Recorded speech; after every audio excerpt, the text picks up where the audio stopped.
This is going to be a campaign about substance and real issues. It's not going to be finger pointing or name calling. I don't see a viable third-party candidate as a spoiler. The only possible thing I could spoil would be all the special interests that have been at the trough of the taxpayers over the last 30 years. The fraud is real. The lack of guardrails in Minnesota is real. And what I've been saying this entire campaign and why I'm running is this is due to generations of political partisan mismanagement of our state in our state agencies that left the door wide open for this type of abuse to take place. Now, the governor likes to say that criminal elements took advantage of our goodwill in Minnesota by ripping us off. No, when you have the door wide open and there's a, money stacked 10 feet tall, you're saying, come on in. So we were taken advantage of because we have poor systems, because our partisan system hasn't been focusing on it. They're more focused on fighting each other and not letting each other win versus doing what's right for the state of Minnesota.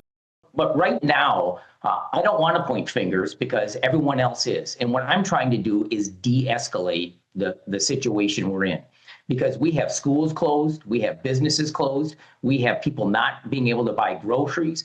People are not leaving their apartments or their homes. So right now, we need leadership that will actually de-escalate. And when I was on earlier today, I had asked and said, we need about a 14-day cooling off period to let people rest, let the protesters go home, get the agitators out of our state because we don't need them, let Governor Walz and the President of the United States sit down face to face, have a conversation, and figure out how we can do this in a more peaceful manner where the rest of us, the majority in the middle, aren't being punished. The most important thing to me is to get all the political and special interest agendas out of these classrooms, and we need to start focusing on what's actually important.